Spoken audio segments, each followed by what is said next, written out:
근데 저는 사제생활 20년 정말 짧은 세월을 살면서 영혼이 있다는 거, 영원이 있다는 거, 귀신이 있다는 거, 연옥이 있다는 거, 이거 확실히 믿습니다.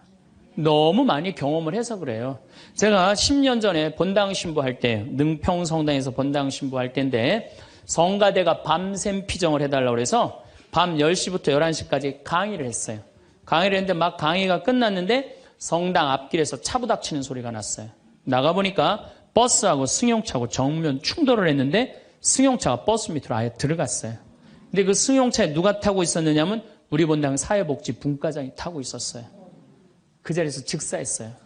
이 사람이 얼마나 착한 사람이냐면은 사회복지 분과장을 했으니까 요맘때만 되면 김장 다 해서 어려운 소년 소녀 가정 다 넣어줬어요.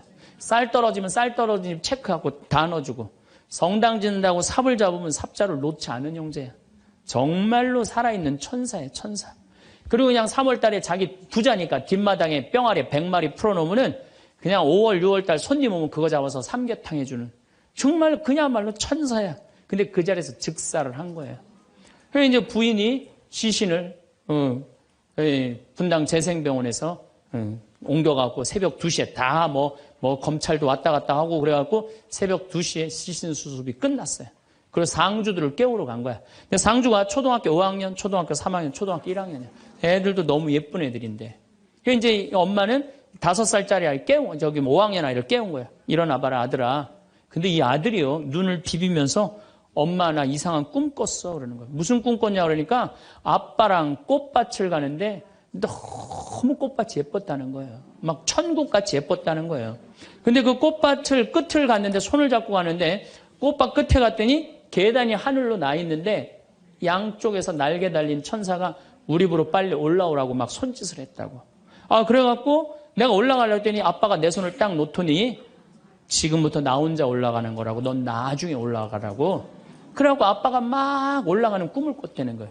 초등학교 5학년 아이가, 아빠가 돌아가신 사실도 모르는 아이가. 이건 뭐예요? 이 아빠가 돌아가시면서 누구한테 보여준 거예요?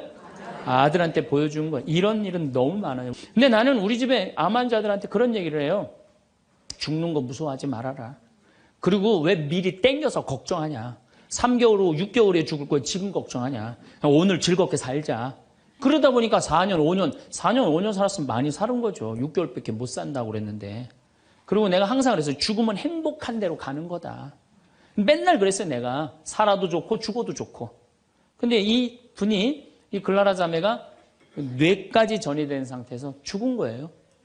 죽었는데 둘째 아들이 참 착해, 그 아들.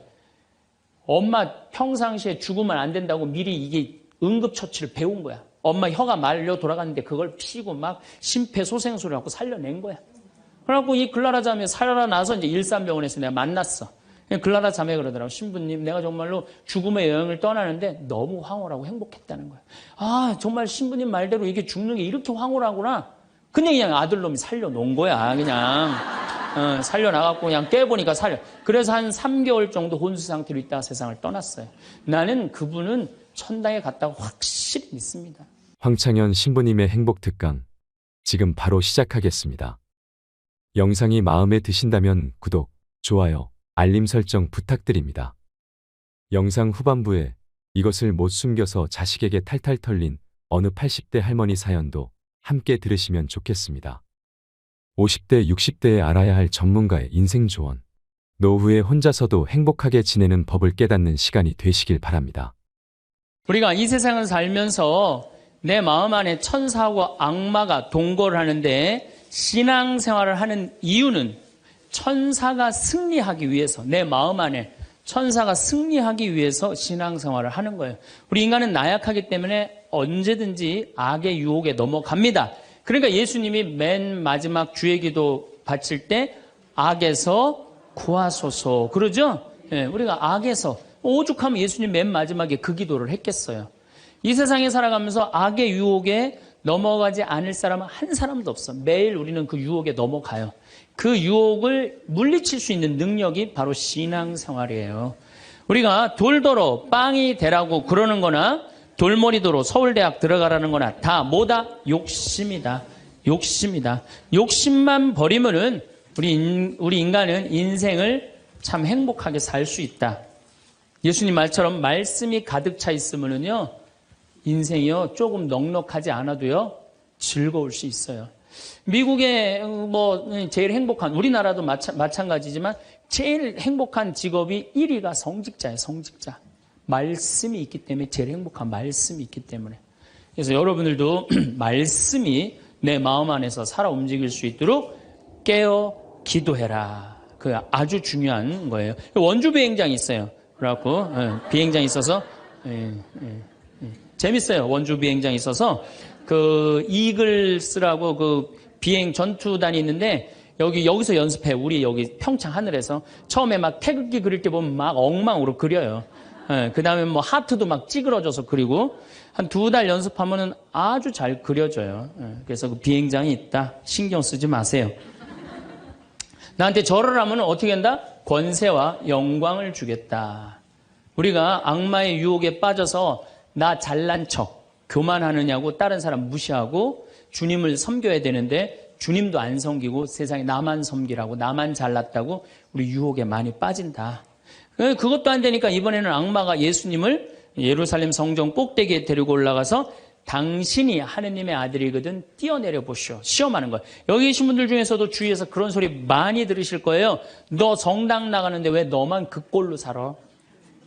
다른 사람 성당 안 나가도 잘 먹고 잘 사는데 넌 성당 나갔는데 왜 그렇게 하느님이 있다면 네가 그렇게 고통스러웠겠니? 주위에서 그렇게 악마들이 와갖고 얘기 많이 해요 안 해요? 많이 해요. 그때 흔들리는 거예요. 정말로 하느님이 있다면은 내가 왜 이 고통을 겪지? 마음이 흔들리는 거죠. 근데 저는 사제생활 20년 정말 짧은 세월을 살면서 영혼이 있다는 거, 영원이 있다는 거, 귀신이 있다는 거, 연옥이 있다는 거, 이거 확실히 믿습니다. 너무 많이 경험을 해서 그래요.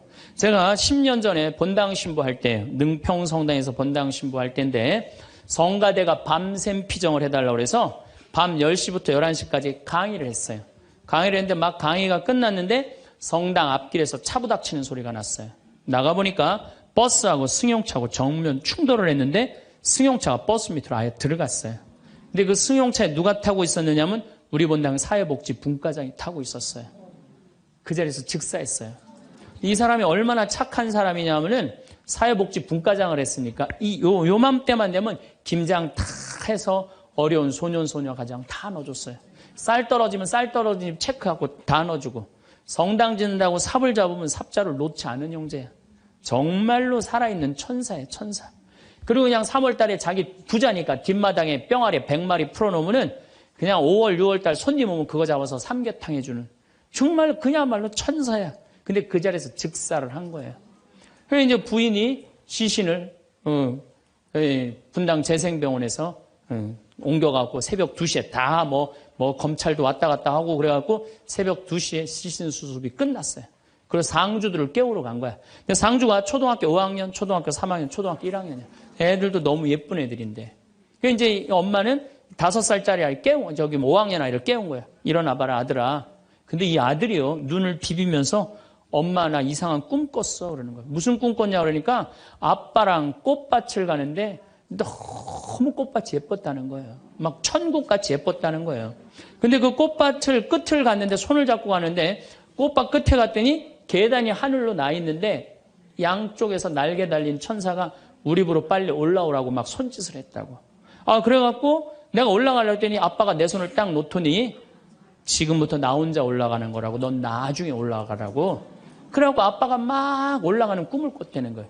초등학교 5학년 아이가, 아빠가 돌아가신 사실도 모르는 아이가. 이건 뭐예요? 이 아빠가 돌아가시면서 누구한테 보여준 거예요? 아들한테 보여준 거예요. 이런 일은 너무 많아요. 우리가 죽으면은 굉장히 우리 한국 사람들은 죽음을 너무 무서워해요. 근데 난 죽는 거는 꽃밭을 간다는 얘기는 너무 많이 들었어요. 우리 여기 생태마을에 암 환자들이 많이 오잖아요. 작년에 글라라라는 자매가 하나 있었어요. 진짜 얼굴도 이쁘고 그냥 천사예요, 천사. 천사인데 폐암이 걸린 거예요. 4년 전에 폐암이 걸려갖고 이 6개월밖에 못 산다 그랬는데 여기서 정말로 행복하게 4년을 살았어요. 근데 그냥 남편도 천사, 그냥 아들은 또 서울신학교 다니고 있어요. 지금도. 그 둘째 아들도 천사, 막내딸도 남편 말할 것도 없고. 그런데 그냥 하여튼 4년을 살다가 뇌까지 전이가 된 거예요. 근데 나는 우리 집에 암 환자들한테 그런 얘기를 해요. 죽는 거 무서워하지 말아라. 그리고 왜 미리 땡겨서 걱정하냐. 3개월 후, 6개월 후에 죽을 거야. 지금 걱정하냐. 오늘 즐겁게 살자. 그러다 보니까 4년, 5년 살았으면 많이 사는 거죠. 6개월밖에 못 산다고 그랬는데. 그리고 내가 항상 그랬어요. 죽으면 행복한 대로 가는 거다. 맨날 그랬어요, 내가. 살아도 좋고 죽어도 좋고. 근데 이 분이, 이 글라라 자매가 뇌까지 전이된 상태에서 죽은 거예요. 죽었는데 둘째 아들이 참 착해, 그 아들. 엄마 평상시에 죽으면 안 된다고 미리 이게 응급처치를 배운 거야. 엄마 혀가 말려 돌아갔는데 그걸 피고 막 심폐소생술을 하고 살려낸 거야. 그래갖고 이 글라라 자매 살아나서 이제 일산병원에서 내가 만났어. 글라라 자매 그러더라고. 신부님, 내가 정말로 죽음의 여행을 떠나는데 너무 황홀하고 행복했다는 거야. 아, 정말 신부님 말대로 이게 죽는 게 이렇게 황홀하구나. 근데 그냥 아들놈이 살려놓은 거야, 그냥. 살려나갔고 그냥 깨보니까 그래서 한 3개월 정도 혼수 상태로 있다가 세상을 떠났어요. 나는 그분은 천당에 갔다고 확실히 믿습니다. 나는. 내가 미사도 맨날 봉헌하지만은 이미 천국에 가 있어요. 죽는 거는요, 결코 두려운 게 아니에요.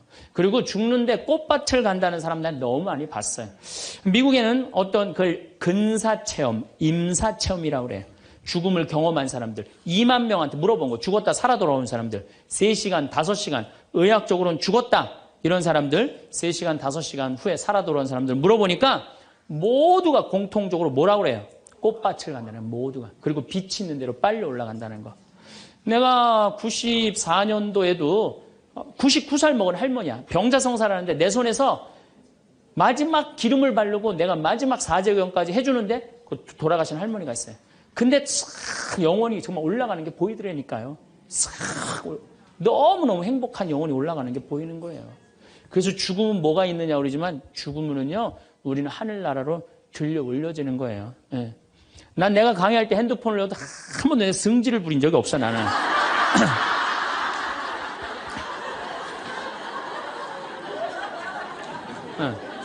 하늘로 싹 불러 올라가는 거예요. 그래서 티베트에는 사자의 서라는 책이 있어요. 그 사자의 서라는 책을 보면은요, 죽으면은 꽃밭을 간다는 거. 동양이나 서양이나 거의 죽고 난 다음에 세상은요, 무섭고 깜깜한 데로 가는 게 아니에요. 근데 일본의 한 의사가 너무 힘들어서 자살을 했어요. 그랬더니 땅속으로 빨려 들어가는 거야. 근데 살아 돌아온 거야. 그러고 난 다음에 자살하고 살아 돌아온 사람 다 물어보니까 다 똑같은 경험을 했다는 거야. 그래서 돌아다니면서 뭐라 그래요? 자살하지 말라고. 죽어서 좋은 데 가려고 그러면은 자살하지 말라고. 그리고 강의하고 다니는 교수도 있어요. 죽고 난 다음에 세계가 너무 많은 거예요. 우리 죽고 난 다음에 뭐가 있냐고 그러지만 실질적으로 죽고 난 다음에는 하늘나라가 펼쳐지는 거예요. 그리고 여러분들 하느님 믿었으니까 어떻게 되는 거야? 어디로 가? 하늘나라로 가는 거죠. 여러분들은 그런 믿음과 확신이 있어야 돼. 근데 우리 천주교 교우들은요, 하늘나라에 대한 희망 별로 없어요. 그저 미사 예물을 보면은 오늘도 내가 예물 보니까 맨 대학 입시, 딸 결혼, 애 생기게 해주고 땅 팔리게 해주고 월세 나가게 해주고 전세나. 그건 미사 예물이 아니에요. 미사는 예수님의 십자가상의 제사를 통해서 우리가 구원의 업적을 쌓는 거예요. 구원의 공로를 나누어 받는 거예요. 그러니까 미사를 드릴 때 내 영혼이 구원받기를 간절하게 예물을 내야 돼. 근데 자기 이름을 쓰고 자기의 구원을 위해서 미사 예물 내는 사람 한 사람도 없어요. 다 자식, 남편, 부모를 위해서야지 자기를 위해서는 안 된다 이거예요. 내가 언젠가 방송에도 얘기했지만은 성 안셀모 성인이 살아서 자기를 위하여 드리는 미사 한 대는 죽어서 드리는 위령 미사 1000대보다 낫다고 그래. 근데 여러분들은 자기를 위해서 한 번도 안 드리는 거 아니에요. 내가 구원받기를. 여러분들 비오 신부님 1918년서부터 1968년까지 50년 동안 오상 받은 비오 신부님 아시죠? 그 비오 신부님 매일 피를 3분의 1컵을 쏟았어요. 의사 3명이서 평생을 감염이 될까 치유가 될까 옆에 붙어 있었는데 아무 소용이 없었어요. 이 비오 신부님은 처음에 너무 고통스러워서 이거 붕대 감고 다녔어. 다른 사람 표시도 안 내려고. 근데 어쩔 수 없이 당신이 표시로 나오는 수밖에 없었죠. 이분은 미사를 보통 2시간, 3시간 드렸어요. 그래갖고 온 많은 사람들이 이분 덕에 성화가 많이 됐죠. 근데 이분이 뭐라 그래요? 미사야말로 가장 아름다운 구원의 제사라고 그랬어요. 미사를 가장 귀하게 여긴 현대 성인이에요. 그러니까 여러분들 미사처럼 좋은 게 없는 거예요. 그 미사 시간 예수님의 십자가상의 제사를 통해서 내 구원의 은혜를 받는 거야. 근데 우리는 죽고 난 다음에 생각 거의 안 해요. 그냥 살아서 디립다 받고 싶은 거지, 그냥. 살아서. 이것도 내가 뭐 욕심에 욕심. 하늘나라에 대한 희망을 가져야죠. 어쨌든 또 더 재미난 거. 이것도 내가 방송에서 얘기한 건데 15년 전에 평택 비전동 본당 신부할 때 1월 첫 주에 엄마, 아빠, 딸 4명이 눈이 빨개져 갖고 왔어요. 자기네들 성당 다니고 싶다는 거예요. 원래 성당 안 다니는데. 왜 성당 다니려고 그러느냐? 그랬더니 아버지가 살아생전에 하느님이 있긴 뭐가 있느냐? 그 니네들이 예수쟁이들이 니네들 돈 뺏어 먹으려고 천당, 지옥 겁주는 거다. 죽으면 끝이다. 평생 그랬대요. 하느님을 믿느니 뭘 믿는다? 내 주먹을 믿는다. 맨날 그랬대요.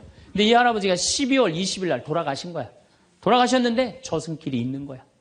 미치는 거지. 죽었는데 아무것도 없는 줄 알았는데 저승길이 있으니 얼마나 미치겠어요. 그래갖고 저승사자들한테 매달렸대요. 난 돌아가야 된다고. 그래갖고 아버지를 하관을 땅에다 묻는데 관을 두들기더래요. 뚜껑을 열어보니까 이건 진짜 내가 경험한 거예요. 뚜껑을 열어보니까 아버지가 살아 돌아온 거예요. 그러면서 저승 얘기를 해준 거예요. 저승길이 있더라. 너희들 정말로 하느님을 믿어라. 그리고 일주일을 살고 돌아가신 거예요, 할아버지. 그러고 난 다음에 이제 1월 초에 나와갖고 눈이 빨개갖고 성당 나오겠다고. 저는 그런 경험을 너무너무 많이 해요. 그런 경험을. 또 제가 어떤 경험을 했냐면 내가 신학교 다닐 때 우리 집에서 성당 아무도 안 다녔어요. 성당. 그러니까 내가 신학교 들어갈 때 어머니가 뭐라고 그랬냐면 내가 성당을 나가면 10손가락에 장을 찢은다고 그랬어요. 당신이 김옥금인데 황옥금으로 바꾼다고 그랬어. 근데 어머니 정말로 어머니 마음을 돌릴 수가 없더라고요. 그래서 내가 맨날 부모를 위한 기도 맨날 바쳤어요. 신학교 때. 1학년 때도 효과가 없고 2학년 1학기 됐는데 어머니가 세례를 받은 거예요. 너무 신기해. 꿈에 교황님이 왔다는 거예요. 요한바울 2세 교황님이 와갖고 이 집이 신부가 날 집인데 네가 고집을 피면 어떻게 하느냐. 그래서 성당 나가기 싫었는데 어쩔 수 없이 나간 거예요. 당신 내 팔자가 신부 팔자인 줄 알고. 그러니까 우리 어머니가 보통 분은 아니에요. 꿈에 상대해도 교황님 아니면 상대를 안 하니까. 그런데도 그때도 네가 성당 나가라 했으면 내가 안 다녔다는 거예요. 그러니까 완고하셨어요. 근데 자꾸 어머니한테 이상한 일이 벌어지는 거. 어떤 일이 벌어지느냐 하면은 2학년 1학기가 끝나고 어머니가 세례를 받았는데 그 우리 2층 집에 중풍 걸린 형제가 하나 있었어요. 이분이 평생 절에 다니던 분이에요. 경기도 사회복지국장까지 하던 분인데 한 15년인가 누워 있었어요. 근데 죽기 일주일 전에 3일 전에 부인한테 여보 수녀님 좀 데리고 오라고. 그래서 부인이 그랬대. 당신이 무슨 수녀님이냐고. 당신은 평생 절에 다녔으니까 스님을 모시고 와야 된다고. 아니라고. 아래층 신학생이 다니는 성당에 수녀님을 모시고 오라고. 도대체 왜 그러냐고 그러니까 비행기가 한 대 우리 집에 왔는데 나 데리고 갈 비행기라고. 그래갖고 탔더니 신부님하고 수녀님이 꽉 차 있더래. 그리고 의자가 딱 하나 비었는데 수녀님 여기가 당신 자리라고. 그래갖고 이분이 세례를 받은 거예요. 대세 받고 성체 영하고 싶다 그래갖고 이건 성체까지 다 영해주고 그러고 돌아가신 거예요. 그러니까 그냥 굳이 부인이 남편이 그러고 세상을 떠났는데 그냥 성당 다니면서 우리 어머니한테 데모해달라. 우리 어머니는 견진도 안 받고 데모한 거 얼떨결해. 데모해달라고 데모해준 거죠. 어머니 입장에서 좀 이상한 거지. 근데 내가 학부 4학년이 됐는데 내가 하도 난리를 쳐갖고 우리 동네 세례를 많이 받았어요. 신학교 들어간 난리를 쳐갖고 한 30m 떨어진 집이 내가 학부 3학년 때 세례를 받았는데 아들이 교통사고로 죽은 거야. 다음에는 딸이 교통사고로 또 죽은 거야. 오토바이 쳐서. 이거 안 된다. 굿하자. 그래갖고 이제 굿을 하는 거야. 굿을 막 하는데 이 굿이라는 게 진옥이 굿이에요. 죽은 영혼을 위로하는 굿을 진옥이 굿이라고 그래. 처음에 억울하고 분한 영혼을 위로한다고 춤을 춰요. 막 춤을 추다가 그 영혼하고 접신을 해요. 그래갖고 그 영혼이 미처 해주지 못한 말을 전해주는 걸 공수라고 그래. 공수. 막 공수를 하는 거야. 딸 목소리를 내갖고 엄마 아빠 너무 슬퍼하지 마라. 오빠는 천당에 갔고 나도 천당으로 가고 있는 중이야. 그러니까 너무 슬퍼하지 마라. 그리고 엄마 나 오토바이 쳐갖고 구치소에 가는 사람 합의 봐줘. 우리가 이렇게 좋은 데 가는데 뭐 이렇게 나쁘게 할 게 뭐 있어. 그리고 엄마 아빠는 나중에 우리 만나려면 성당에 열심히 다니라고. 아, 그냥 무당이 그냥 혼수 상태에서 성당 열심히 다니라고 막 얘기를 하는 거야. 그러니까 그 굿이 끝나고 난 다음에 우리 집에 온 거예요. 우리가 이런 일이 있었다고. 어머니는 그때까지도 완고했어요. 그저 나한테 맨날 넣으라고 그랬어요. 근데 이제 그걸 경험하고 난 다음에는 어머니가 그러는 거예요. 용어가 바뀌었어요. 학사님 그런 일이 있었다고. 그래갖고 내가 어머니 꼭 붙잡고 어머니 나하고 갈 데가 있다. 어딜 가냐? 부엌에 좀 가자. 부엌에 왜 가냐고. 아, 저 가스불 켜놓고 10손가락에 장 지져야 될 거 아니냐. 저만 그런 게 아니에요. 여러분들도 인생 살아오면서 하느님의 손길이 다 있었어요. 순간순간 다 있으셨죠? 근데 왜 까먹어요? 기도하지 않아서 까먹는 거예요. 끊임없이 기도하고 끊임없이 감사하고 내가 기쁘게 살지 않고 욕심 펴서요. 그 하느님의 모든 사랑과 은혜를 다 까먹고 사는 거예요. 어쨌든 이거는 내 개인적인 뭐 신앙 체험이라면 내가 공적인 얘기를 좀 할게요. 근데 오늘 이제 성모님 얘기를 좀 해야 될 것 같아요. 성모님이 세계 곳곳에서 지금 발현을 하세요. 그 중에 아주 공식적인 발현 3가지만 말씀을 드릴게요. 1531년 멕시코 과달루페에 성모님이 발현을 하세요. 1531년 12월 9일 날 발현하세요. 근데 이 12월 9일이 동방교회는 아예 처음부터 원죄 없이 잉태되신 축일이야. 우리는 나중에 지냈는데 동방교회는 처음부터 원죄 없이 잉태되신 성모님 축일이 12월 9일이에요. 그래갖고 이날 이제 이 57살 먹은 요한 디에고라는 인디언이 있었어요. 당시에 1517년, 18년에 스페인 사람들이 멕시코를 점령해요. 그러니까 10년, 15년도 안 된 거예요. 그래갖고 이 사람은 세례를 받았어. 요한 디에고라는 사람은 세례를 받았는데 부인도 죽고 자식도 없는 사람이야. 오로지 그냥 3시간 걸어서 미사 참례 다니는 사람이야. 토요일 날 이제 성당을 간다고 갔는데 테페악이라는 언덕에 딱 올라섰는데 기가 막히 아름다운 음악이 들리고 코를 찌르는 기가 막힌 향내가 나는 거야. 가보니까 너무 아름다운 부인이 서 있는 거야. 성모님이. 성모님이 딱 나타나갖고 요한 디에고 나는 탄식하는 이들의 위로의 어머니고 도움을 청하는 이의 어머니다. 나의 사랑을 하느님의 구원을 온 세상에 전하기 위해서 이 언덕에 성당을 지라고 주마라가 주교한테 가서 얘기를 해라. 당시에 스페인에 1대 주교가 와 있었어요. 주교한테 가서 얘기를 하라는 거야. 요한 디에고는 성모님을 너무 명명백백하게 봤기 때문에 의심하지 않고 주교관을 쫓아가요. 근데 이게 멕시코 사람이야. 완전히 까만 인디안이야. 그런데 주교관에 딱 갔더니 입구에서부터 못 들어오게 막는 거예요. 문지기들이 어딜 들어오느냐고. 아니 난 꼭 가야 된다고. 나 좀 들여다 보내달라고. 그래갖고 그냥 문지기들이 왔다 갔더니 주교님 뭐냐 그러니까 아니 주교님 만나러 왔다고 들여보내라고. 그랬더니 요한 디에고가 내가 성모님을 만났는데 성모님께서 주교님한테 그 테페악이라는 산에다가 성당을 지나라고 전해주라고 그랬다고. 여러분들이 지금 남산을 가는데 남산 꼭대기 가는데 성모님이 딱 나타났어요. 너무 아름다운 모습으로. 마리아, 데레사 이렇게 합시다. 데레사, 너 우리 추기경님한테 가갖고 이 나의 사랑을 온 세상에 대한민국에 전하기 위해서 남산 꼭대기에 성당을 지라고 가서 전해라. 분명히 성모님을 봤어요. 그래갖고 여러분들이 이제 명동에 가갖고 추기경님한테 내가 성모님을 만났는데 남산 꼭대기에다 성당을 지라고 그랬다고. 그럼 추기경님 아유 잘 알겠습니다. 그리고 짓겠습니다. 그럴 것 같아요? 명동에 가면 약간 정신 나간 여자 3명 있어요. 4번째 등극하는 거 4번째. 성모님 본 사람들 다 처음에 무슨 대접받아요? 다 미친 사람 대접받아. 다. 그러니까 주교님이 뭐라고 그러냐면은 이상한 소리 하지 말아라. 가라 그래요. 네가 정말이라면 나중에 얘기하자 그래요. 그래갖고 성모님이 내가 기다리고 있겠다고 그래요. 그래갖고 다시 태평이라는 산에 가요. 성모님한테 그래요. 성모님 전했느냐? 성모님 얘기를 전하긴 전했는데 주교님이 안 믿는 것 같다고. 그랬더니 성모님이 뭐라고 그러냐면은 그렇다면 내일 가서 또 전해라 그래요. 난 참 성모님도 답답해요. 아니 그게 그렇게 중요하면 당신이 가서 얘기하면 될 거 아니야. 왜 그 저기 뭐 57살 먹은 보면은 벨라데타 그 다음에 루시아 다 똑같아. 제대로 배우지도 못하고 가난한 사람한테 나타나고 꼭 힘들게. 그래서 내가 기도 때 한번 따졌어요. 성모님.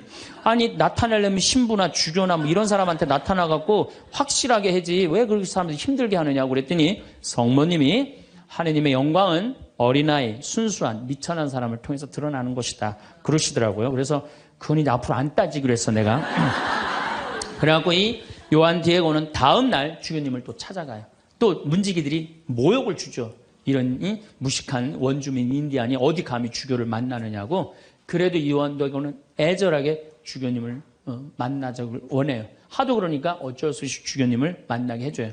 그러니까 주교님이 이틀째 연속 오니까 그래? 만약에 네가 정말로 성모님을 봤다면 증표를 갖고 와라 그래. 증표를. 내가 갖고 올 수 있다고. 성모님 분명히 봤으니까. 12월 10일 날. 그래갖고 이제 가갖고 성모님한테 가요. 성모님이 기다리고 있어. 그래. 전했느냐? 그러니까 전했다고. 전했는데 주교님이 성모님한테 증표를 갖고 오라고 그랬다고. 그러니까 성모님이 내일 오면 내가 증표를 주마 그래요. 12월 11일 날이 됐어요.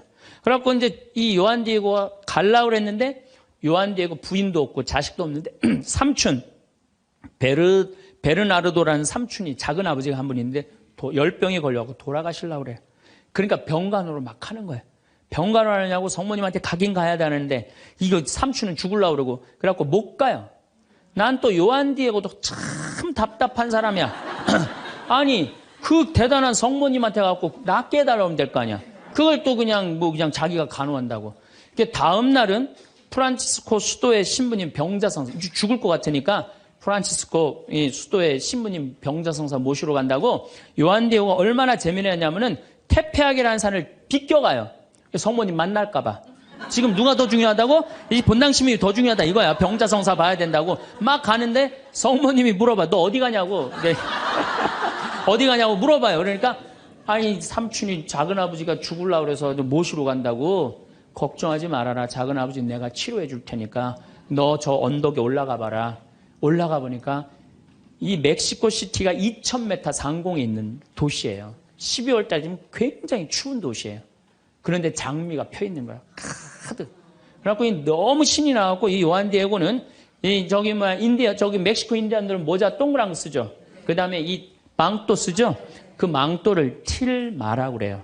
이 틸마는 뭘로 엮느냐면 선인장에서 뽑아갖고 섬유를 뽑아갖고 이 아주 거친 섬유질로 돼 있는 그 망토예요. 그 망토에다 선인장을 따요. 막 따갖고 막 너무 흥분해갖고. 그러니까 성모님이 그걸 보더니 웃으면서 가지런히 놔줘요. 내가 가지런히 놔주마. 가지런히 놔줘갖고 등에다 져요. 등에다 져갖고 너무 신이 나갖고 주교관에 가요. 주교관에 가갖고 이제 가려고 그랬더니 막 향이 나오고 그러니까 문지기들이 이게 뭐냐 그러니까 이 줘라 그러니까 안 된다고. 이거 주교님한테 갖다 줘야 된다고. 그래갖고 그 주교님 앞에 가갖고 증표 갖고 왔다고 장미를 딱 떨어뜨리는데 이 주교님은 장미에는 전혀 관심이 없는 거야. 그 틸마에 갑자기 무릎을 꿇더니 눈물을 흘리면서 키스를 하는 거야. 아니 그 틸마가 얼마나 더럽고 지저분하겠어요.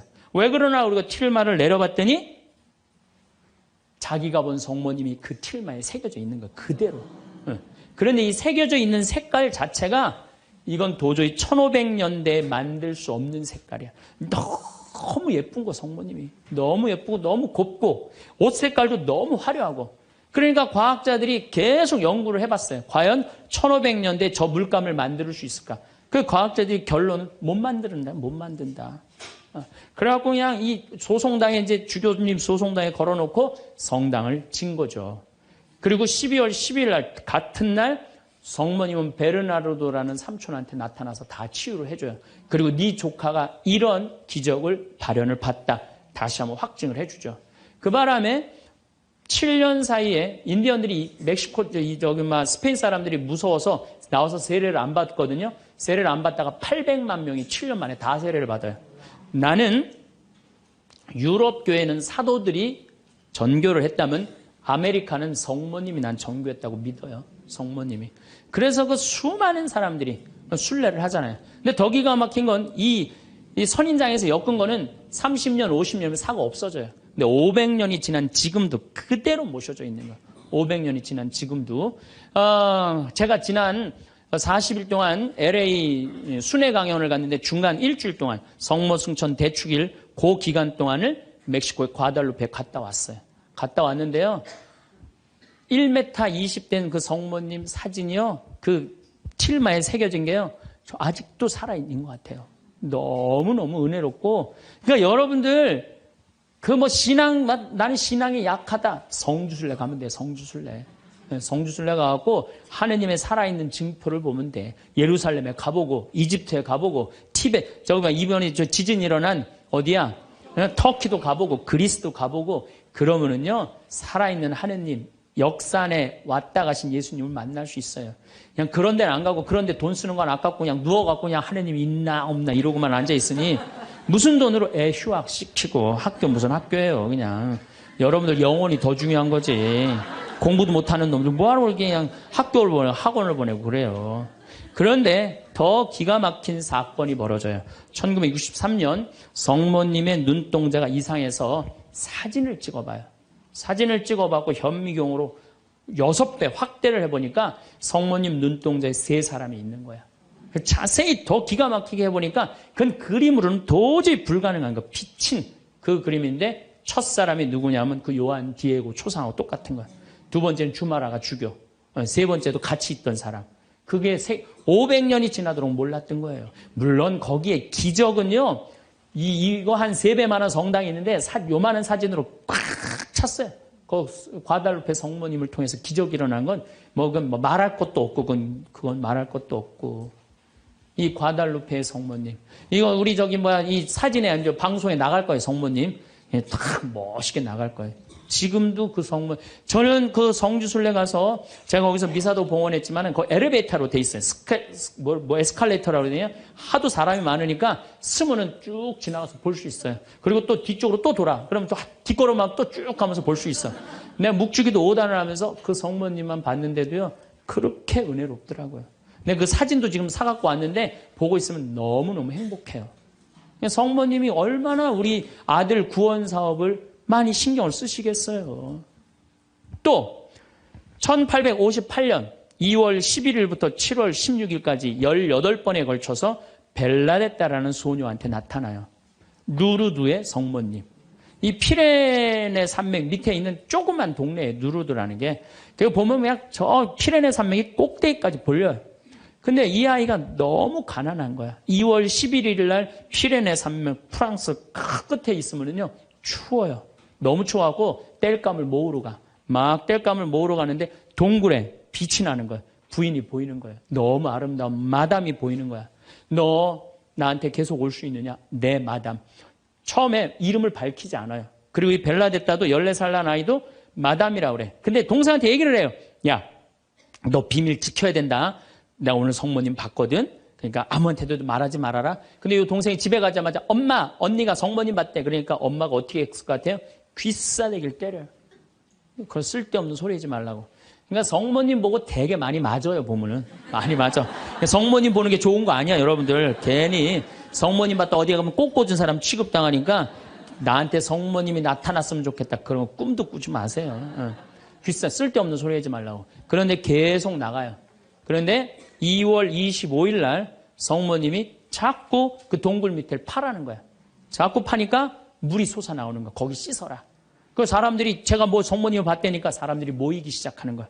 자꾸 모이기 시작하는데 그 눈병이 온 사람이 그걸 씻으니까 싹 낫기 시작하는 거야. 하루에 40만 리터씩 물이 쏟아져 펑펑 쏟아져 나오는 거죠.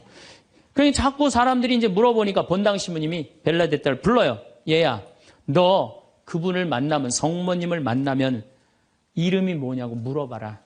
그랬더니 벨라데타가 맹랑한 소리를 해요. 그분은 성모님이 아니다. 그분은 그냥 부인이다. 너무 아름다운 파란 띠를 한. 여러분 루르드 성모님 파란 띠 아시죠? 파란 띠를 한 부인이다. 부인 마담이다.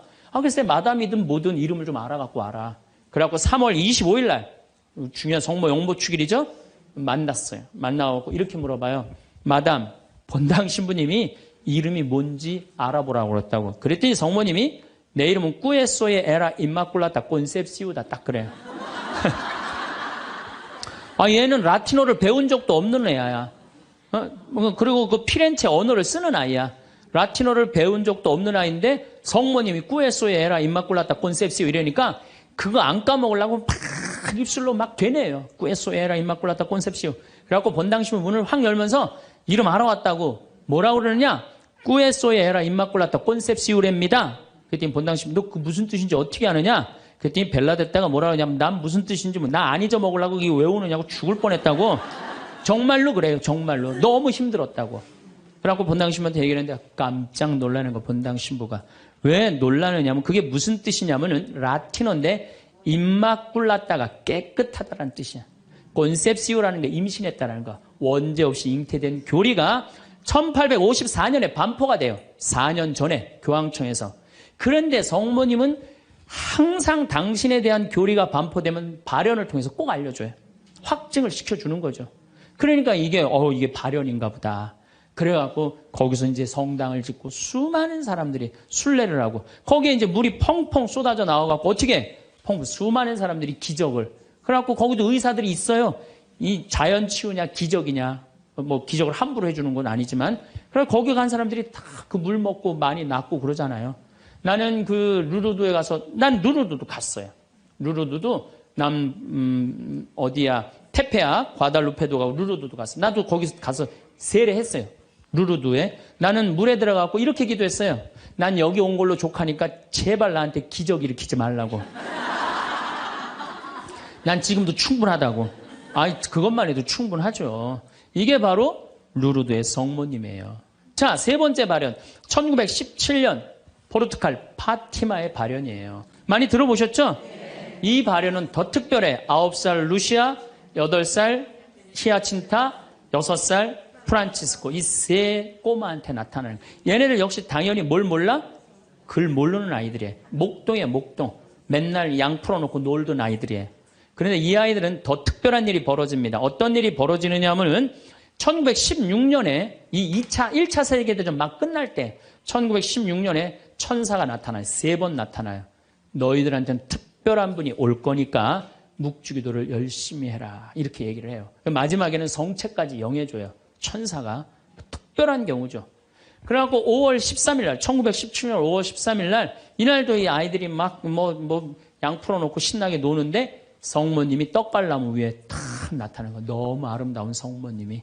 그래갖고 루시아, 히아친타, 프란치스코 너희들 매달 13일 날 여기 와줄 수 있겠느냐. 네, 오겠습니다. 나는 로사리오의 모후다. 여러분들 이 성모님이 그 유명한 그 계시가 뭐예요? 죄인들의 회개. 그렇죠?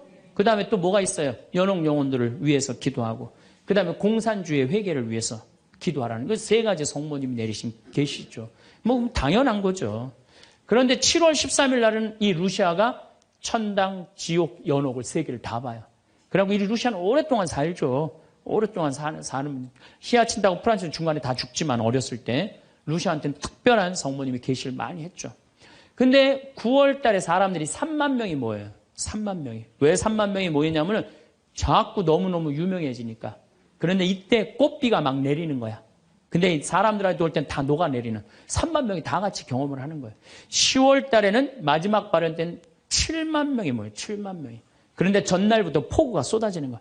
폭우가 막 쏟아지고 그 차가 얼마나 많이 모였냐. 100대가 모여요. 100대. 1917년에 차 100대면요. 엄청나게 많은 거예요. 마차 130대, 자전거 100몇 대. 그리고 7만 명이 걸어서 그냥 환자들 끌고 그냥 다 7만 전 세계에서 온 거예요. 유럽 전 세계에서. 근데 그냥 전달도 12시에 딱 오셨는데 아니 10월 13일 날 12시에 성모님이 나타난다는데 계속 폭우가 쏟아지는데 안 나타나는 거예요. 그러니까 성모님이 안 나타나니까 그 신부님이 뭐라 그래요? 한 신부님이 뭐라 그러냐면은 내가 이거는 일부러 여러분들 읽어주려고 내가 적어 갖고 왔어요. 이 전날 밤 그곳을 꼬박 세운 한 신부가 물었다. 몇 시에 오시니? 정오에 오십니다. 루치아가 대답했다. 그 신부는 시계를 본 후 다시 루치아를 보며 봐. 지금이 정오란 말이야. 그 부인은 거짓말쟁이라고 우리에게 말할 셈이니 그 신부는 참지 못하고 어린이들을 의심쩍어 했다. 그리고 또 시계를 보았다. 하지만 정오가 넘었잖아. 여러분 모두가 한 사이라는 것을 모르시겠습니까? 있을 수 없는 일입니다. 성모님의 발현은 없다는 거예요. 집으로 가세요. 다들 집으로 가세요. 이래요. 근데 루시아는 부인께서 오신다고 하셨습니다. 신부님, 전 그분께서 약속을 지킬 것을 믿고 있습니다. 12시에 오기로 했는데 성모님이 안 오기로 루시아가 얘기를 했는데, 근데 1시에 갑자기 비가 그쳐요. 난 또 성모님도 정말로 답답해요. 아니 12시 오기로 했으면 12시 와야 될 거 아니야. 왜 1시간 동안 애를 괴롭혀, 애들을. 1시에 갑자기 비가 맺히고 구름이 걷히는 거예요. 걷히면서 태양이 비치는데 기가 막힌 장면이 벌어지는 거예요. 태양이 돌면서 무지개 색깔이 나면서, 그리고 의심을 품었던 많은 사람들이 와요. 여기도 이제 그 내용이 나와요. 의심을 품었던 사람들이 뭐라고 그러냐면, 하느님 우리 죄를 용서해 주소서, 이렇게 얘기를 해요. 왜 그러느냐면은 무신론자, 회의론자들이 와갖고 왜 이 공포에 질려서 그러냐면, 태양이 돌면서 그 뜨거운 태양이 땅으로 떨어지는 거예요. 너무 뜨거워갖고 이 사람들이 이게 마지막 심판인가 보다. 공포에 질린 거지, 7만 명이. 그래갖고 막 울면서 막 살려달라고 그러고, 그냥 우리를 좀 제발 용서해달라고. 그렇게 15분 동안 태양이 온갖 조화를 비추고 딱 제자리에 돌아갔는데, 더 놀라운 건 그 7만 명 모두가 이틀 동안 비가 젖었는데 다 비가 말랐고 30cm 진흙이 깨끗하게 꾸들꾸들해진 거예요. 7만 명이 완전히 뭐 한두 명이 본 게 아니라 그 사진을 보면요, 다 이러고 쳐다보고 있는 거예요, 하늘을. 이게 바로 파티마의 성모님이에요. 이렇게, 아니 온 세상에 하느님의 현존하심이 명명백백한데, 그럼 난 파티마는 내년 2월 달에 또 성주순례 가요. 나는 돈 생기면 무조건 성주순례 가자, 이게 내 신조예요. 네, 네.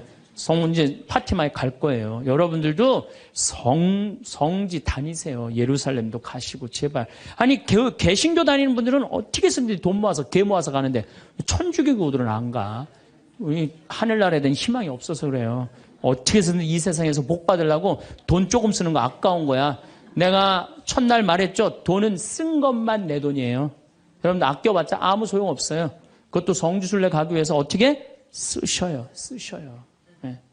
자, 그렇다면은 아직도 나는 의심이 간다. 그렇다면 내가 가장 확실한 증거를 하나 댈게요.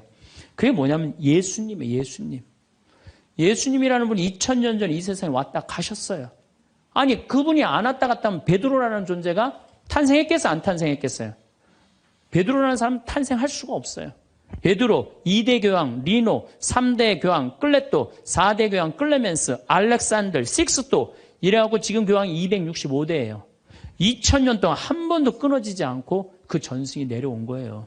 예수님의 살아있는 모습을 보고. 근데 베드로라는 인물이요, 어떤 인물이냐면은 어부였어요.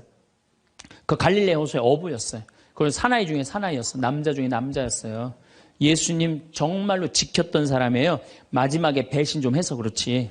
네. 그런데 마지막에 예수님을 배신합니다. 정말로. 왜냐하면 그 스승이 그렇게 허망하게 죽을 줄은 꿈에도 몰랐거든. 그래갖고 배신하고 도망가 버려요. 네.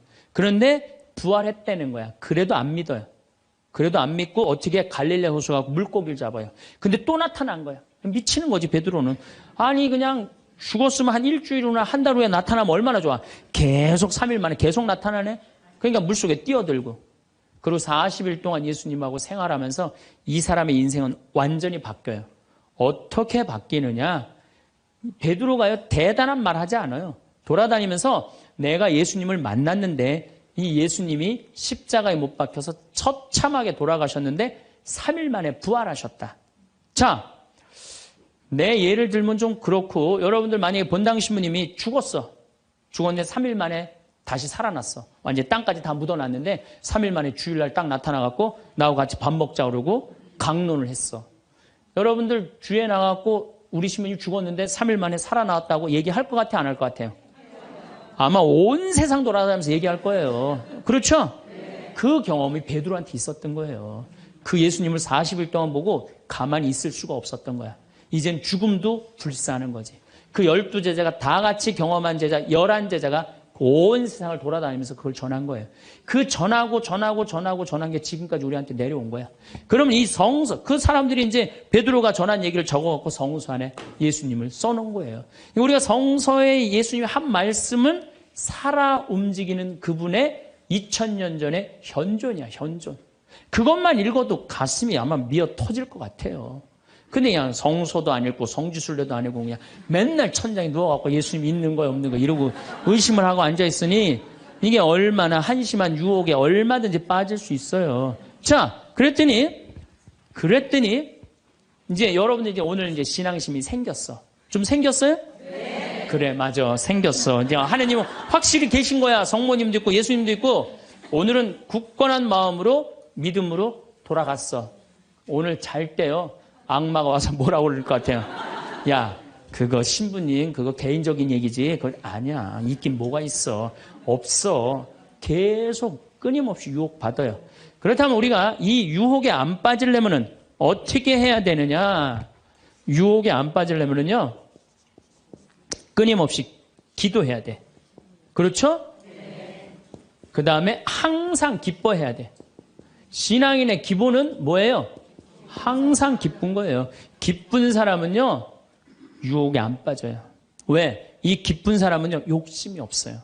어떤 사람이 유혹에 많이 빠지면 욕심이 많은 사람이 유혹에 빠져요. 예, 그래갖고 그냥 늘 미움, 분노 이런 사람들이 유혹에 빠지는 거. 더 가지려고 그러는 사람. 욕심이 없는 사람은 항상 기쁠 수 있어. 그 다음에 끊임없이 기도하는 사람. 매일 미사 참여 다니고 묵주기도 열심히 하고 이런 분들 또 피정 열심히 따라다니고 이 끊임없이 기도하는 거. 이런 사람 유혹에 안 빠져요. 그 다음에 어떤 사람이 유혹에 안 빠지냐면 어떤 처지에서든 감사하는 사람. 이 사람들 유혹에 안 빠져요. 그래서 이 세 가지 이거는 내가 다음 또 3시간에 걸쳐서 여러분들하고 이야기를 나누도록 하겠습니다. 우리 생태마을에 와주셔서 정말로 감사하고 요즘 세계 경제가 상당히 불안해요. 상당히 불안한데 저는요, 여러분들 이런 생각을 해요. 일본이 돈이 없어서 저렇게 지금 불안한 경제 상황을 사느냐? 미국이 돈이 없어서 불안한 경제 상황을 사느냐? 저 사람들 상당히 지금 힘들고 고통스러워요. 뭐가 없느냐? 말씀이 없는 거예요. 무슨 말씀이 없느냐? 하느님의 말씀이 없는 거예요. 그러니까 유럽 교회가 지금 난리가 나잖아요, 지금. 그것도 뭐 때문에 그래? 나는 하느님의 말씀이 없어서 그렇다고 그래요. 생각을 해요. 그래서 여러분들도 내 삶 안에 내가 흔들릴 때, 뭐가 없을 때 흔들려? 하느님의 말씀이 살아 움직이지 않을 때. 그러니까 말씀이 살아 움직이고 악마는 마음 안에서 빼내시기를 바라겠습니다. 감사합니다. 부모라면 자식에게 다 해주고 싶은 마음입니다. 그래서 자식들 교육비, 결혼자금, 사업자금까지 다 대주고 손자, 손녀까지 봐주는 부모님들이 많습니다. 평생을 버는 족족, 자식을 위해 돈을 쓰고 내 노후 준비는 하나도 되어 있지 않는 분들이 많으실 텐데요. 자식 덕 보려고 키운 것은 아니지만 나이 들어서 보니 이렇게 허무하고 외로울 수가 없습니다. 간도 쓸개도 다 내주며 키웠는데 자식들은 자기 살기 바쁘고 부모는 잘 거들떠 보지도 않습니다. 재산 있을 때는 그렇게 잘하더니 내가 가진 것 하나 없으니 짐짝 취급하듯이 냉랭하게 구는 자식들 때문에 상처받은 부모님들도 많습니다. 부모 자식 사이는 천륜이라는 말이 있습니다. 그럼에도 하늘이 내려준 인연을 저버린 채 늙은 부모를 방치했다는 소식이 심심찮게 들려옵니다. 자식들이 버리고 도망가서 3년간 찜질방에서 지낸 88세 할머니의 사연을 아시나요? 이 할머니에게는 무려 6명의 자식들이 있었다고 합니다. 이 사연은 자식들에게 버려진 88세 새우등 할머니의 처절한 몸부림을 아시나요라는 제목으로 청와대 국민청원 게시판에까지 올라와 많은 이들의 가슴을 아프게 했는데요. 청원자는 자식의 대학 등록금을 마련하기 위해 나무에서 누에를 치다 떨어져 허리가 새우등처럼 휘어진 할머니의 안타까운 사연을 소개했습니다. 이 할머니는 할아버지와 평생을 자식을 위해 살았다고 합니다. 가난을 대물림해서는 안 된다라며 강원도 깊은 산속에서 화전을 일구는 등 험한 일을 마다하지 않았습니다. 평생을 자식을 뒷바라지한 할머니와 할아버지는 6자식을 모두 키워냈습니다. 자식들을 위해 부동산, 현금 등 모든 재산을 자식들에게 나눠주는 등 마지막까지 최선을 다했습니다. 그렇게 그들이 가지고 있던 것이라고는 부부의 집과 작은 텃밭뿐이었죠. 어느 날 둘째 딸과 둘째 아들이 찾아와 땅을 사는데 자금이 부족하니 집과 텃밭을 팔아 돈을 마련해주면 당신들의 노후를 편히 모시고 효도하겠다고 말했습니다. 자식의 말을 철석같이 믿은 노부부는 돈을 건넸습니다. 하지만 노부부에게 돌아온 건 차가운 홀대뿐이었습니다. 자식의 배신으로 충격을 받은 할아버지는 극심한 스트레스를 호소하다가 지난 2015년 뇌출혈로 돌아가셨습니다. 자식은 연락을 끊은 채 종적을 감췄습니다. 할아버지가 돌아가신 뒤 홀로 남겨진 할머니는 3년간 찜질방, 시설, 지인의 집을 전전하여 생명을 유지했습니다. 최근 노인학대 보호기관에 재입소한 할머니는 자식들이 몰래 이사하고 전화번호도 바꿔버려 아들과 딸의 집 전화번호도 모른다고 전했습니다.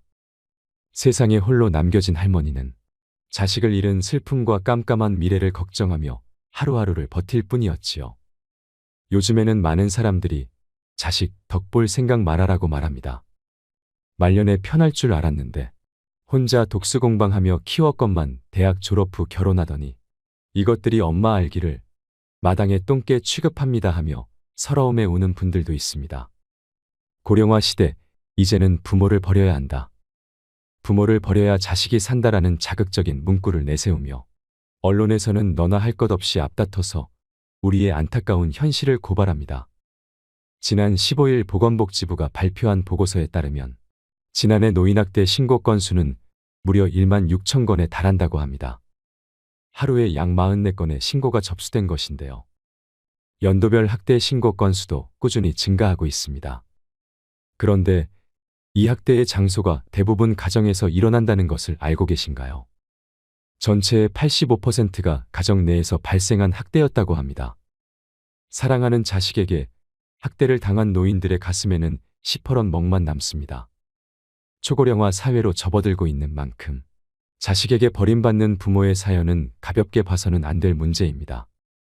노후를 향해 돈, 건강, 행복을 챙기며 열심히 달려온 5060 세대 앞에 느닷없이 등장하는 복병이 있습니다.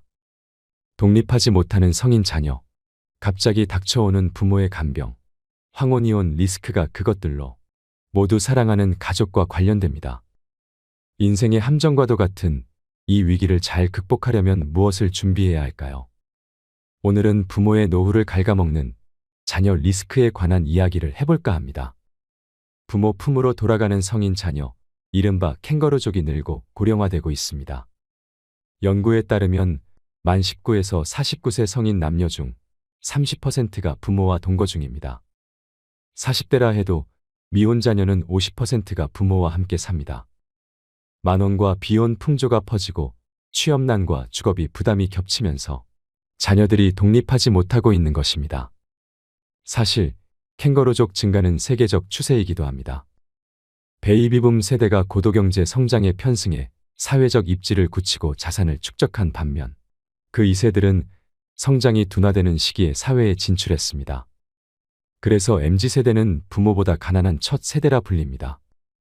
캥거루족은 부모에게 기생하는 독신, 부모의 퇴직금을 축내는 자식, 결혼하고 일단 독립했다가 주거비와 육아의 어려움 때문에 부모 집으로 들어오는 자녀를 모두 포함합니다. 저출산 고령화로 인한 인구구조 변화에서 한국은 일본을 약 15에서 20년 시차를 두고 따라갑니다. 20년 전 일본에서 일어난 일이 오늘날 한국에서 나타날 가능성이 크다는 얘기입니다. 요즘 일본에서는 캥거루족의 극단적 형태인 은둔형 외톨이의 고령화가 사회 문제가 되고 있습니다. 그들의 부모인 7080 세대가 언젠가 고령으로 사망하면 그들의 연금에 기대던 40대, 50대 자녀들은 생계가 끊기는 일마저 생깁니다. 한국 부모들은 자녀에 대한 무분별한 지원이 문제가 됩니다. 많은 교육비를 투여한 것도 모자라 자녀가 결혼하면 집 팔고 대출받아 지원해주는 것을 당연하게 여깁니다. 더 심각한 것은 결혼 후에도 사업자금이나 생활비, 교육비 등의 명목으로 손을 벌리는 자녀들이 적지 않다는 점입니다. 이렇게 되면 아무리 노후 계획을 탄탄하게 세웠다 해도 무용지물이 됩니다. 우리 주변에는 자녀들의 등살에 다 쓰고 죽겠다며 세웠던 부모의 노후 계획이 흔들리는 슬픈 이야기들이 넘쳐납니다. 유전유효 무전무효라거나 미리 재산을 안 주면 시달려서 죽고 찔끔찔끔 주면 쫄려서 죽고 다 주면 굶어 죽는다는 슬픈 우스개마저 나도는 상황입니다. 성인 자녀 입에서 노인은 돈 쓸 일도 없지 않느냐거나 여유 있으면서 왜 안 도와주느냐, 상속 미리 한다고 생각하시라는 말이 나올 정도면 부모 자식 관계는 악화될 대로 악화된 상태입니다. 하지만 평소 자녀 리스크에 대비할 것을 누누이 강조해온 전문가들은 노후 자산을 너무 쉽게 내어주다가는 자칫 부모와 자녀 세대가 함께 무너질 수 있다고 경계합니다. 그렇다면 자녀 리스트를 피하려면 어떻게 해야 할까요?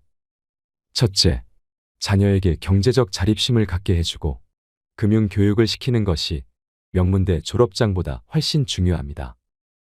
자녀가 스스로의 힘으로 살아갈 수 있도록 교육해야 한다는 얘기인데, 이게 가능하려면 부모 스스로도 자녀에 대한 집착에서 벗어나야 합니다.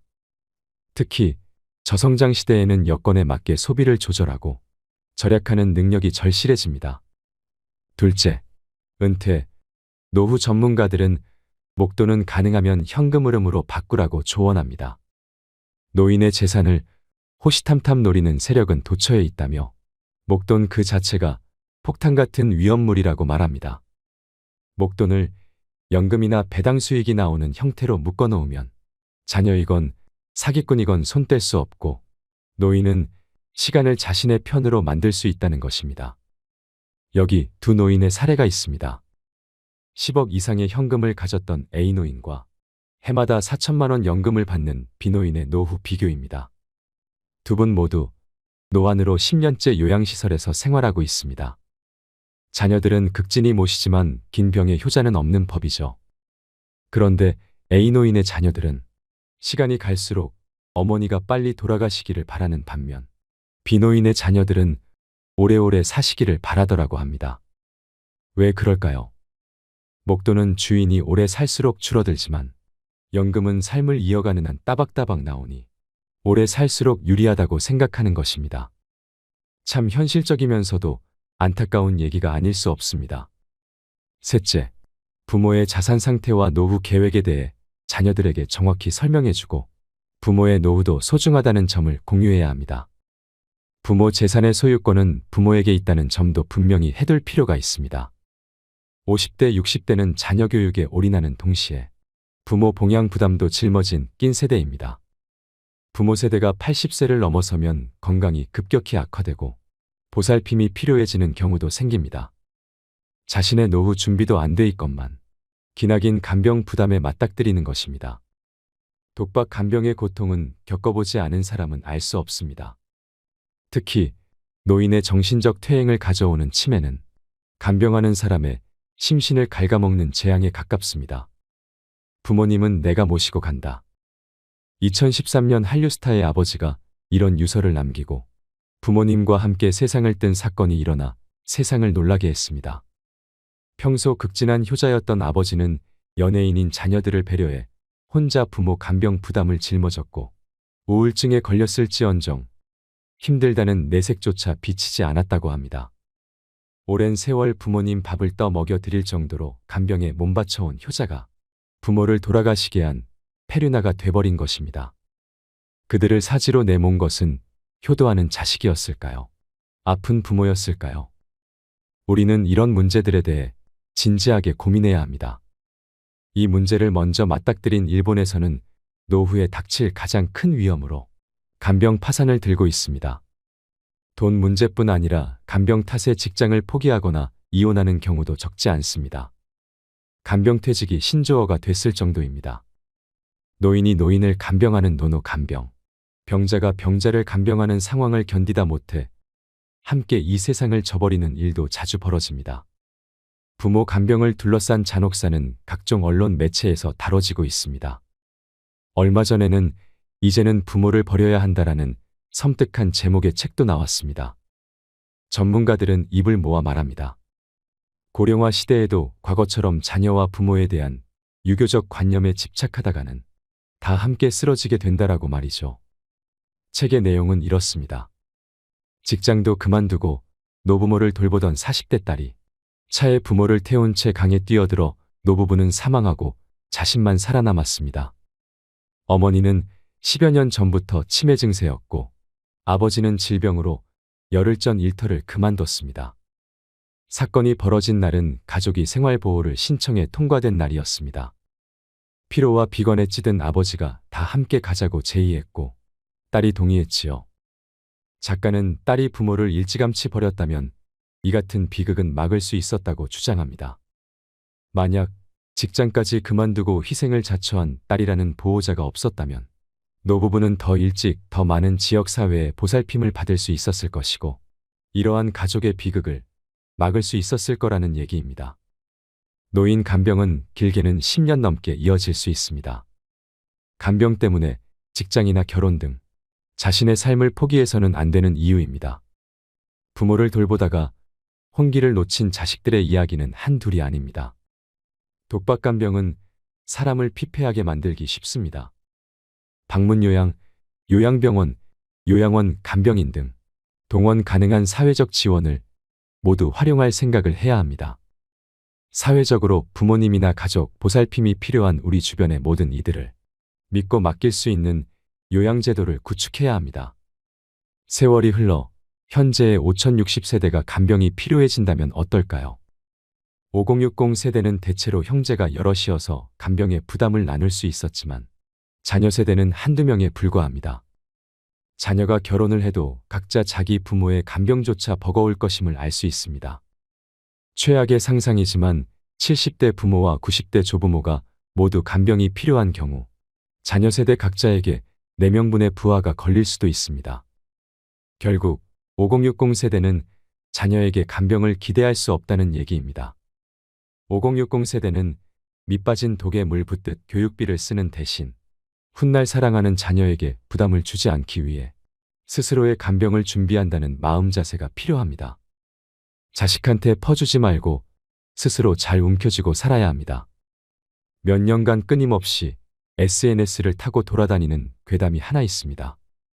모 대학 교수가 서울시에 사는 대학생을 상대로 아버지에게 원하는 것이 뭔가를 설문조사했더니 약 40%가 돈을 원한다고 답했다고 합니다. 또 서울대생을 대상으로 부모가 언제쯤 돌아가시면 가장 적절한가를 묻자 63세라고 답한 학생이 가장 많았다는 것입니다. 이유는 은퇴한 뒤 퇴직금을 남겨놓고 사망하는 것이 가장 이상적이기 때문이라고 했습니다. 정말 이런 조사가 있었는지 궁금해 무차별 검색을 해봤지만 2015년경까지 거슬러 올라가도 찾을 수가 없었습니다. 실제 조사가 아니라 일종의 엽기 유머였을 가능성이 커 보입니다. 다만 이에 대한 부모 세대의 폭발적인 반응들을 보면 노후를 둘러싼 이들의 서러운 마음이 어느 정도 읽히는 것도 사실입니다. 나의 삶과 자녀의 삶을 되돌아볼 때 열심히 키웠지만 못해준 게 많고 늘 부족한 자신을 책하는 마음, 다른 한편으론 자신의 인생은 무엇이었는가라는 자괴감이 반영돼 있는 것 아닐까요? 실제로 자식에 대한 부담감은 시니어들 혹은 예비 시니어들의 발목을 잡고 마음의 그림자를 드리우고 있습니다. 그래서 많은 은퇴 전문가들이 100세 시대 한국인의 풍요로운 노후의 암운을 드리울 요소로 자식 리스크를 꼽는 것이겠지요. 한국인 대부분이 자식에게는 일단 모든 것을 쏟아붓습니다. 노후의 도움을 기대하는 것도 아니면서 일단은 그렇게 해야 마음이 편하기 때문일 것입니다. 한국인이 가진 자식 리스크는 제대로 된 노후 준비에 가장 큰 걸림돌이 될 것은 자명합니다. 실제 한국 경제의 허리인 40대는 자녀 교육과 내 집 마련에 힘쏟느라 노후 준비에 소홀한 실정입니다. 자녀가 있는 40대의 90%는 학원비로 월 평균 107만 원을 지출하는 반면 노후 준비를 위해서는 61만 원을 저축했습니다. 이들의 절반가량은 자녀 교육을 위해 이사를 했거나 이사할 계획이라고 했습니다. 사실 한국인처럼 자식에게 올인하는 부모는 세계 어디에도 없습니다. 나이 30이 돼도 취직 못하고 빌빌대면 끼고 살면서 용돈도 줍니다. 결혼한다면 자녀 전셋값을 위해 부모가 노후 비용을 탕진하려 듭니다. 그러다가 결국은 노후에 가진 거라곤 집 한 채와 국민연금밖에 없는 신세가 되는 것입니다. 노후란 어느 날 갑자기 하늘에서 뚝 떨어지는 것이 아니라 자신이 살아온 과정의 연장선에 있다는 것을 기억해야 합니다. 바야흐로 10년 뒤 세상이 어떻게 변할지 예측하기 어려운 시대입니다. 학원이나 과외 등의 사교육 대신 아이들에게 뭘 가르쳐야 할까요? 많은 석학들이 유치원 때부터 독서와 금융교육, 체험여행 같은 자녀들의 성장의 자양분이 될 경험과 살아있는 지식을 접할 기회를 줄 것을 권합니다. 이는 유태인의 교육법과도 유사합니다. 미국의 재무설계사 스테판 폴라는 다 쓰고 죽어라라는 책에서 재산을 모아 자식에게 물려주기보다 다 쓰고 간다고 생각하라고 조언했습니다. 최고의 자산 운용이란 재산을 쌓는 것이 아니라 행복을 위한 일에 쓸 줄 아는 것이라는 관점입니다. 어떻게 하면 더 많이 벌 것인가만 고민하지 말고 어떻게 잘 쓸 것인가도 고민하라는 얘기입니다. 이를 위해 4가지를 제안합니다. 첫째, 오늘 당장 새로운 것을 배우세요. 똑같은 일만 죽을 때까지 하지 않아도 됩니다. 새 직장을 찾고 새로운 일을 시작하는 것도 좋습니다. 직장은 당신에게 평생을 약속하지 않습니다. 직장에 대한 충성심은 버리세요. 둘째, 현금으로 지불하세요. 카드는 비상용 1개만 남기고 모두 버리세요. 주 단위로 생활 계획을 세워 은행에서 생활비를 찾아서 사용하세요. 돈을 쓰는 게 불편해지면 불필요한 소비, 충동 구매를 피할 수 있습니다. 셋째, 은퇴하지 마세요. 은퇴 생활이 아름다운 휴가라는 건 환상입니다. 65세에 은퇴해 20년간 신통차는 연금으로 연명하면서 빈둥거리게 될 수도 있습니다. 그러다 보면 건강도 나빠지고 정신도 녹습니다. 무슨 일이건 찾아서 해보세요. 넷째, 다 쓰고 죽어야 합니다. 위 3가지를 실천했다면 어느 정도 재산을 모았을 것입니다. 손자의 학비나 가족여행비 등 당장 요긴한 지원이 필요하다면 부담 없이 인심을 쓰고 감사 인사를 받을 수도 있습니다. 유산이 없으면 자식들이 당신의 죽음을 기다릴 일도, 형제끼리 다툴 일도, 가산을 탕진할 일도 없습니다. 다 쓰고 죽으라는 말은 결국 후회 없이 살라는 말입니다. 돈은 지금 행복하게 살기 위해서 모으고 쓰는 것입니다. 여러분, 자식들이 원한다고 내 모든 것을 다해 금전적인 지원을 해주는 것이 정답은 아닙니다. 자식이 서운할까봐 거절도 못하고 내 주머니 털어서 자식 주머니에 그대로 넣어주면 자식은 제대로 독립하지 못하고 또 다시 빈 주머니로 돌아와 부모 탓을 합니다. 자식에게 헌신하고 희생하는 것이 부모의 당연한 도리라고 생각하며 살아오셨다면 이제부터는 자식을 위해서라도 그 생각들을 버리셔야 합니다. 내 노후 자금으로 너희를 도울 수는 없다고 단호하게 말씀하셔야 합니다. 아니면 애초에 돈이 없다고 말하시는 편이 나을 수도 있습니다. 어릴 때부터 받는 것에 익숙해진 자녀들은 부모를 향한 고마움보다 당연함을 더 떠올리게 됩니다. 부모에게 손 벌리는 것을 쉽게 생각하는 자녀로 키우시면 안 됩니다. 부모의 지원이 끊기는 순간 자식들은 서운해하고 관계가 파탄에 이르는 경우도 많이 보셨을 겁니다. 어릴 때부터 자립할 수 있도록 교육하지 않으면 생기는 부작용입니다. 자녀 교육에서 가장 중요한 것은 검소하게 생활하고 독립심을 갖고 자립할 수 있도록 가르치는 것입니다. 우리 자녀가 성공할 수 있는 원동력은 부모의 금전적인 지원이 아니라 열심히 일하고 위험을 무릅쓰고 희생을 감내하는 의지와 능력일 것입니다. 마지막으로 자식에게 기대지 않고 노후에 잘 살려면 필요한 것 3가지를 말씀드리겠습니다. 우린 성인이 되면 독립을 합니다. 이때 독립은 단순히 그동안 살았던 부모님의 집에서 가방을 싸서 밖으로 나가는 것을 말하는 것이 아닙니다. 그것은 육체적 독립일 뿐입니다. 내 삶에서 독립의 의미가 무엇이고 나의 미래를 위해 독립의 필요성, 당위성을 충분히 인식하는 정신적 독립도 해야 하고 독립 생활에 필요한 현재와 미래의 경제적인 부담도 본인이 전부 책임을 지는 경제적 독립도 해야 합니다. 이 3가지 중 하나라도 제대로 하지 않으면 진정한 독립이 안 됩니다. 기본적으로 육체적 독립 없이 정신적 독립은 어렵습니다. 물론 자녀의 필요에 따라 독립은 하되 부모님 집에서 계속 얹혀 사는 경우도 있습니다. 그러나 독립은 궁극적으로 자녀 자신의 성장을 위한 것입니다. 그런데 같이 살면 많은 것이 부모님 영향 아래 놓이고 의지할 수밖에 없기 때문에 자신의 성장에 방해가 되므로 진정한 독립이 되지 않습니다. 그러므로 육체적 독립은 독립의 기본 중 기본입니다. 그리고 육체적 독립은 해도 정신적으로는 독립을 못한 경우도 많습니다. 집에서 나와 독립은 했지만 자신의 삶을 주체적으로 살아가기 위해서는 독립이 자신의 성장에 얼마나 중요한지, 그런 독립의 필요성이나 당위성을 인식해야 하는데, 그러지 못하고 정신적으로 헤매게 되면 당연히 경제적 독립도 버거워집니다.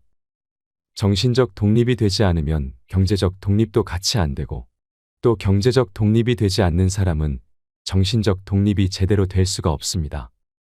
그러므로 육체적 독립, 정신적 독립, 경제적 독립, 이 세 가지는 서로 연결되어 있어서 어느 하나도 소홀히 해서는 안 됩니다. 셋 중 하나라도 독립이 되지 않으면 완전한 독립이 아닙니다. 그런데 제가 독립에 대해서 거론한 것은 자녀의 독립을 새삼스럽게 말하기 위해서가 아닙니다. 반대로 나를 포함한 부모들의 독립을 말하기 위해서입니다. 자식을 전부 독립시키고 노후를 보내야 하는 부모들도 이 독립이 진정으로 필요하다는 생각에서입니다. 이때 부모의 독립도 자식의 독립과 똑같이 육체적 독립, 정신적 독립, 경제적 독립, 이 세 가지 독립을 동시에 해야 합니다. 육체적 독립은 무릇 자녀만 어려워하는 문제만은 아닙니다. 부모들도 공공연히 말하지는 않지만 자식을 자기 울타리에 계속 두고 싶어 하는 사람이 의외로 많습니다. 이것은 부모가 자녀로부터 육체적, 정신적 독립을 하지 못한 경우입니다. 하나든 둘이든, 잘 키웠든 못 키웠든 자식은 때가 되면 독립해 나가는 것이 자녀의 성장을 위해서도 좋습니다. 품 안에 안고 있는다고 나아질 것은 없습니다. 주사위는 이미 던져진 것입니다. 자녀가 잘 되길 바라지 않는 부모는 없을 것이므로 우린 기꺼이 자녀의 독립을 도와야 합니다. 그러므로 자녀가 육체적 독립을 하지 않는 경우는 역으로 부모가 자녀로부터 육체적 독립을 잘 못하는 경우일 가능성이 큽니다. 자녀를 낳아서 애지중지 키우느라 고생한 것은 그건 부모로서의 당연한 역할입니다. 또 자녀의 비싼 교육비를 내어주고 시집 장가를 가는데 얼마를 보태주든 부모가 자녀를 도와주는 것은 자유입니다.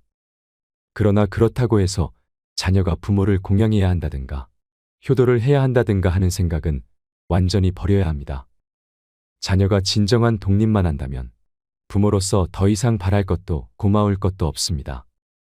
베이비붐 세대의 부모들은 자식으로 클 때는 독립해서 살았고 또 한창 때는 위로는 부모님을 공양하며 살았습니다. 그게 당연했지요. 그러나 이제 세상이 변했습니다. 우린 고생했지만 덕분에 행복했지만 자녀들에게 그걸 기대할 수는 없는 것입니다. 부모들의 정신 건강을 위해서도 그런 기대일랑 아예 하지 말아야 합니다. 자녀들이 알아서 부모를 잘 공양하고 효도하는 것은 일부러 거절할 것까지야 없지만 부모는 기대하거나 요구해서는 안 됩니다. 그러니까 부모도 자식으로부터 육체적, 정신적, 경제적으로 완전히 독립해야 합니다.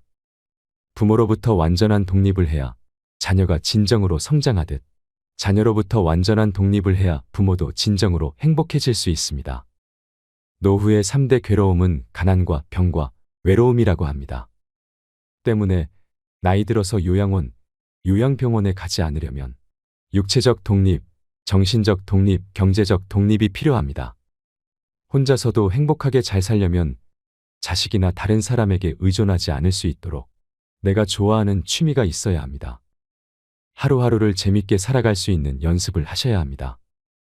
내가 무엇을 좋아하는지, 내가 무엇을 보며 웃는지, 내 마음이 어떤지를 들여다보세요. 그러면 내가 노후에 어떻게 시간을 보내는 것이 좋을지 알게 됩니다. 노후 준비가 부족하다면 지금부터라도 자식들에게 주지 말고 저축해 두세요. 틈틈이 경제 공부를 하시는 것도 필요합니다. 그리고 가장 중요한 것은 건강을 챙기는 것입니다. 귀찮더라도 근육이 빠지지 않게 꾸준히 운동하세요. 낙상 사고도 조심하셔야 합니다. 명상도 좋고 흙을 밟으며 맨발 걷기를 하는 것도 좋습니다. 치매 부모를 돌보는 고충은 경험해 본 사람만 이해한다고 하지요. 자식들도 유산 분배 이런 사안은 눈에 불을 켜고 달려들지만 치매 부모 돌보는 일에는 무관심하고 남의 일로 대하는 것이 오늘날의 세태입니다. 그 중에 제일 가슴 아픈 것은 부모일 것입니다. 부모가 오래 앓으면 가족 모두가 힘이 듭니다. 병원에 입원할 때는 간병비가 큰 문제가 됩니다. 한 달에 300만 원인데 몇 년을 입원하면 이를 어찌 감당할 수 있을까요? 더구나 치매로 대소변을 못 가릴 때 집에서는 모시기 힘듭니다. 또한 요양원에 모시면 부모님의 고통은 이루 말할 수 없습니다. 그렇게 돌아가시고 나면 자식은 또 후회가 많습니다. 그러니 우리는 건강을 지켜야 합니다. 때가 되면 죽는 것도 복이라고 하지요. 90세 넘도록 살아있는데 온몸이 아프고 치매도 있고 살아있는 것 자체가 고통이면 얼마나 괴로울까요? 풍요로운 100세 인생을 맞기 위해서 반드시 지켜야 할 것, 돈과 건강 그리고 행복을 기억하세요. 이 모든 것은 어느 날 갑자기 갖춰지는 게 아니고 지금부터 차근차근 준비해 나가야 합니다.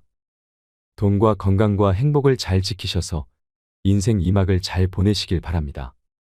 오늘 영상이 도움이 되셨다면 주위의 소중한 분들께 공유해 주세요. 이상으로 책틀맨이었습니다. 끝까지 시청해 주셔서 감사드립니다.